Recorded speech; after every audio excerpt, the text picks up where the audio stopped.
Alhamdulillah wassalatu wassalamu ala Rasulillah Sayyidina wa Maulana Muhammad ibn Abdullah wa ala alihi wa sahbihi wa man walah wa la hawla wa la quwwata illa billah. Ya wa inna ta'allum wa ta'lim wa nafa al-intifa' wal mudzakarata wa tadhkir wal ifadata wal istifada wal hadha ala tamassuki bi kitabillahi wa sunnati rasulih wa du'a ila al-huda wa dilala ala al-khair ibtigha'a wajhillahi wa mardatihi wa qurbihi wa thawabihi min Allah ta'ala. Qala al-musannif rahimahullah wa nafa'ana bihi wa almikum fid darain amin. Fafham fa innal fadla ya akhi bi quwwatil iman billah wa bi rasulih wa rusukhil yaqin wa shihatil hubb wat ta'zim wal ma'rifah billahi ta'ala wa hum kanu awfara hadha min dhalik wa ajzala nasiba mimma hunalik min ghairihim faqad hajarul awtan wal ashirah wal aulad wa gasus syada'id wa khataru bi anfusihim al adha'im wa badalul amwala kullu dhalika fi sabilillah wa ibtigha'a mardatillah wa sahibu nabiyyi wa masabal mardiyal karima wa lam yusharikum fi dhalika ghairuhum fasabagu ilal fadli wal khairat biidznillah dzalika huwal fadlul kabir.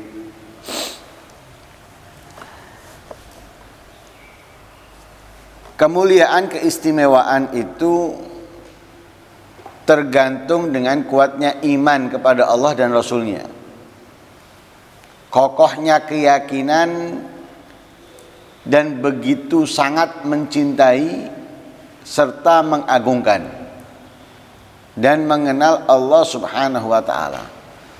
Nah, kemarin cerita terakhir seseorang yang bertanya kepada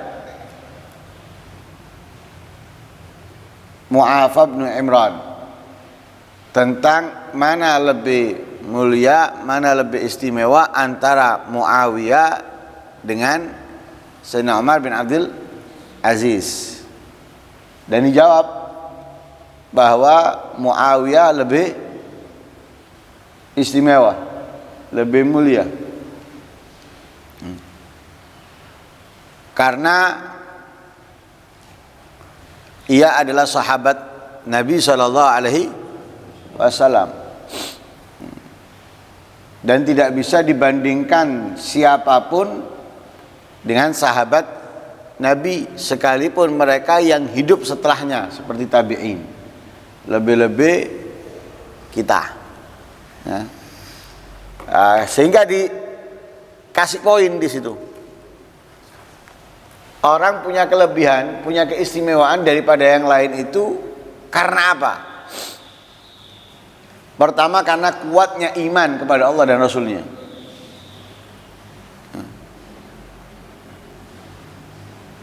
A dengan B,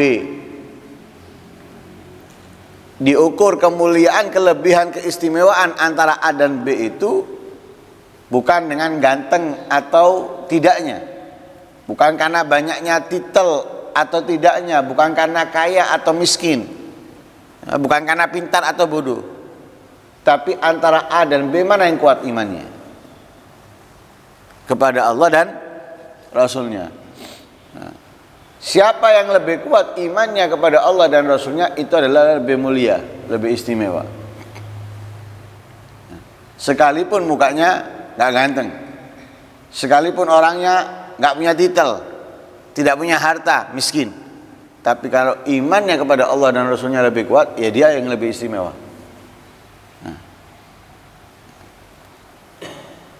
Juga dengan apa? Kokohnya keyakinan. Keyakinan yang kokoh. Ini ibarat akar yang sudah nancap. Ya, akar yang sangat kuat yang sudah nancap, itu kokohnya keyakinan. Datang badai, angin yang kencang, tetap tidak membuat ia berubah dari tempatnya.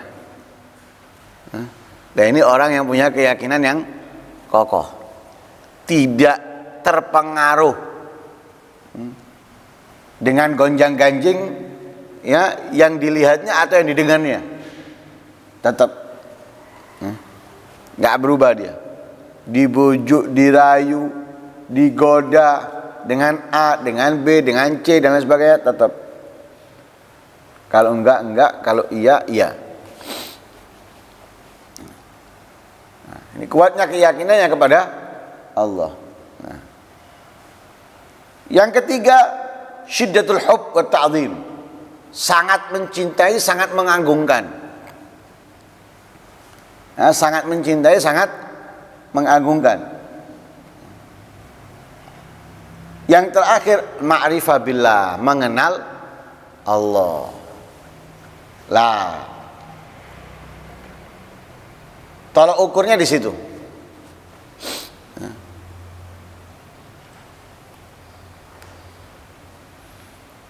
Siapa yang lebih mulia dari yang tidak? Nah, ukurannya di situ.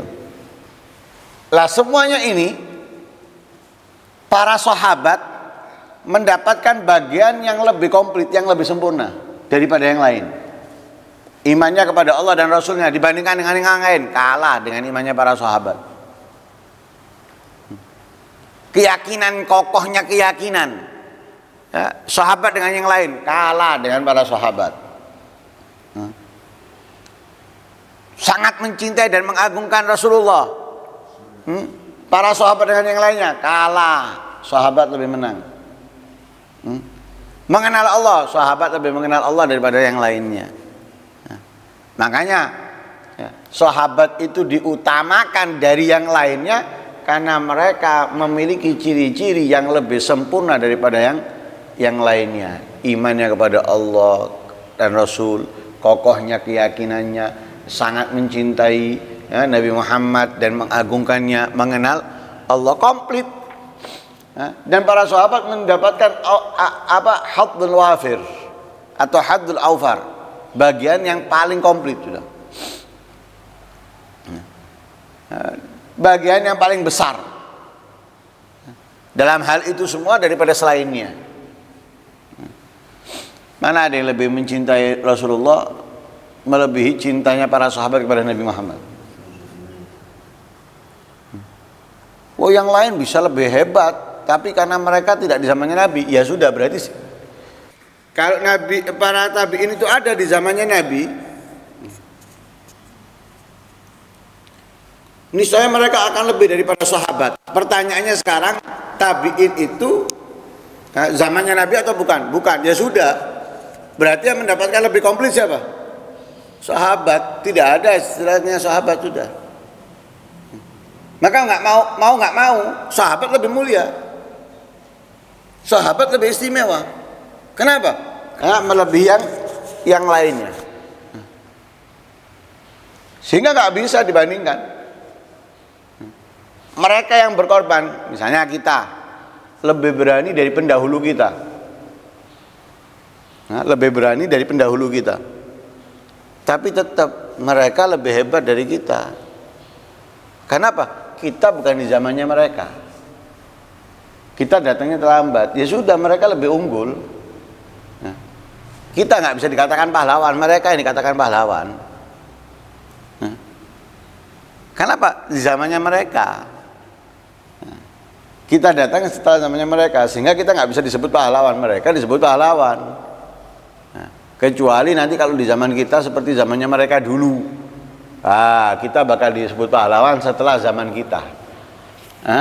Setelah zaman kita, pahlawan pertama kelompoknya A, pahlawan kedua kelompoknya B misalnya. Nanti kalau zaman kita seperti zaman dahulu.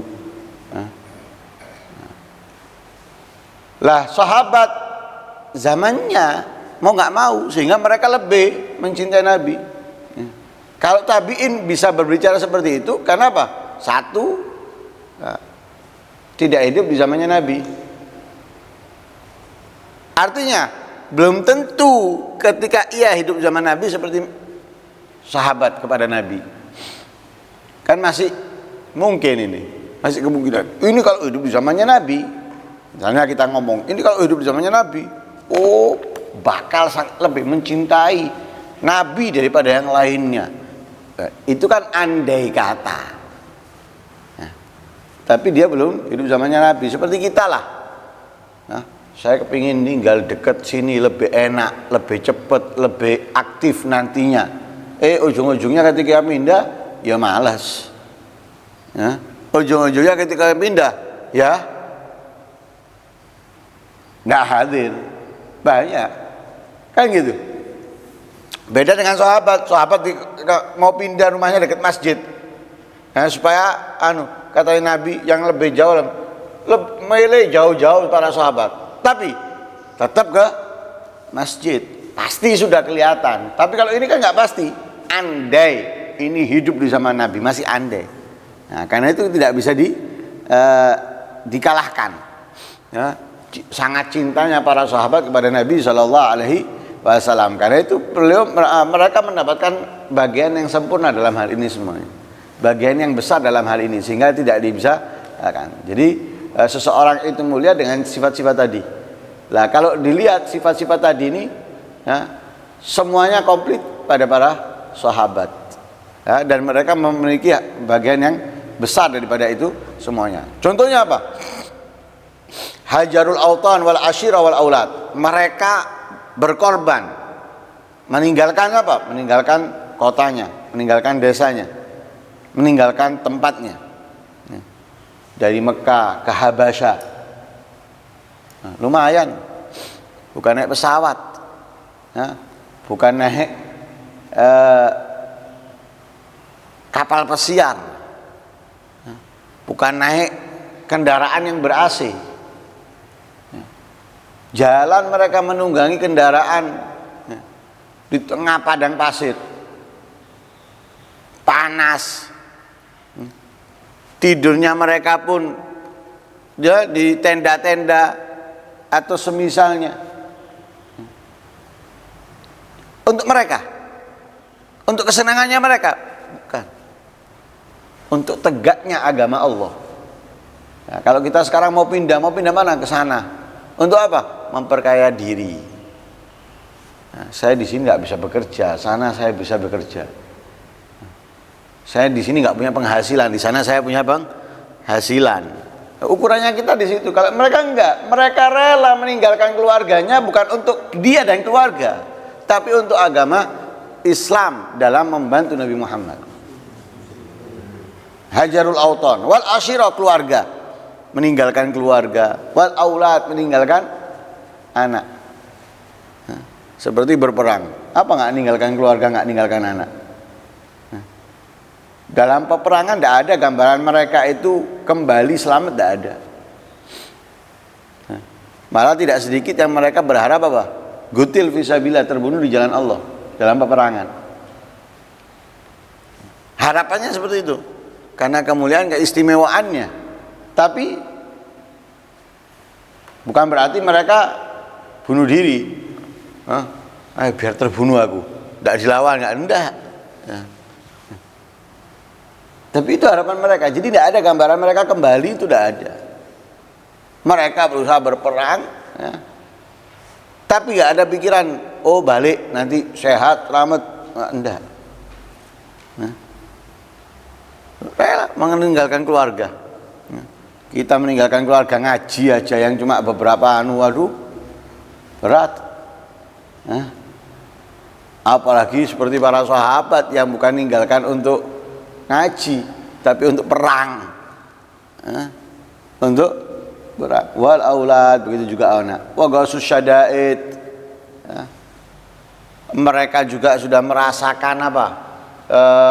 Kesusahan, kesengsaraan, boikot 3 tahun. Makan apa adanya, sudah merasakan mereka pahitnya, pedihnya, susahnya. Wa khatar bin hubsim al-adhaim wa badalul amwal. Dan mereka mengorbankan hartanya, mengorbankan apa yang dia milikinya. Lah semuanya itu apa? Kullu dzalika fi sabilillah wa ibtigha' mardhatillah. Itu semuanya dilakukan oleh mereka di jalan Allah dan mengharap ridhonya Allah. Bukan ingin rampasan perang atau kekayaan darinya. Enggak. yang mereka harapkan hanya ridhonya Allah Subhanahu wa ta'ala. Nah, tidak ada yang lain. Nah, karena itulah mereka lebih unggul dari segalanya. Ya, selain itu wasahibu nabiyahum, mereka ya, menjadi sahabat nabinya mereka dengan suhbah al-mardiyah al-karimah, pertemanan ya, yang diridhoi, yang mulia, persahabatan yang istimewa ya, yang diridhoi ya, walam yusyarikhum fi dzalika ghairuhum, tidak ya, bisa menandingi atau menyamai mereka selain mereka. Ya, fasabagu ilal fadli wal khairat biidznillah, maka para sahabat itu mendahului atau mengungguli ya, kemuliaan, keistimewaan, kebaikan, meraih banyaknya kemuliaan, keistimewaan, kebaikan ya, dengan izin Allah, dan itu adalah karunia yang besar. Jangankan dengan Nabi, jangankan dengan Nabi. Satu contoh, seorang kiai merintis, kemudian datanglah pelajar belajar. Ketika pelajar yang datang ke kiai tersebut saat merintis ya, membantunya, menolongnya, kemudian menjalankan perintahnya ya, mengikuti arahannya dan lain sebagainya. Kemudian datang santri sampai banyak besar. Kira-kira sama enggak dengan yang datang fase kedua, fase ketiga, keempat, kelima? Enggak sama. Dalam segalanya enggak sama. Dalam cinta ya, murid-murid dengan kepada gurunya dengan yang pertama enggak sama. Dalam berkorban untuk gurunya yang datang setelah yang pertama enggak sama dengan yang pertama. Enggak sama. Sehingga mengagungkan, memuliakan gurunya dengan yang fase kedua, ketiga nggak sama. Lah otomatis guru ya lebih mencintai yang mana? Mencintai yang pertama. Mencintai yang pertama. Karena apa? Satu, mereka ibarat anak-anak pertama. Yang kedua, menjalankan apa yang menjadi arahannya. Apa yang menjadi arahnya itu diikuti, dijalankan. Ya mau nggak mau.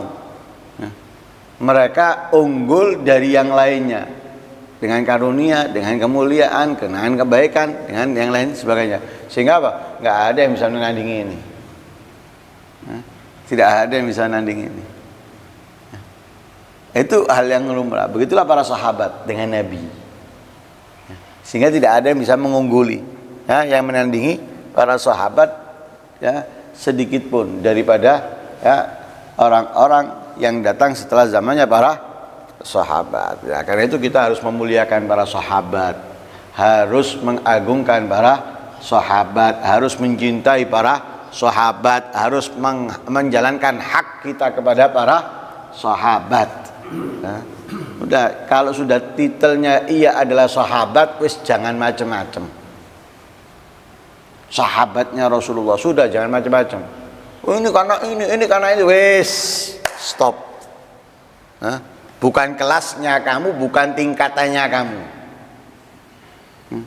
bukan wewenangnya kamu. Kamu wajibnya memuliakan. Kamu mendapatkan apa yang kamu dapatkan sekarang itu dari pengorbanan para sahabat setelah meninggalnya Rasulullah. Kalau tidak ada sahabat, nggak ada sahabat bisa sampai kepada tabiin, nggak ada, nggak mungkin. Mau tidak mau kita harus berterima kasih kepada para sahabat. Nah, karena itu semoga Allah Subhanahu wa taala menjadikan kita orang-orang yang mencintai para sahabat ya, yang bisa meneladani para sahabat dengan cintanya mereka kepada Nabi Muhammad sallallahu alaihi wasallam. Amin Allahumma amin. Sallallahu alaihi wasallam Muhammadin wa ala alihi wasallam. Alhamdulillahirabbil alamin. Al-Fatihah.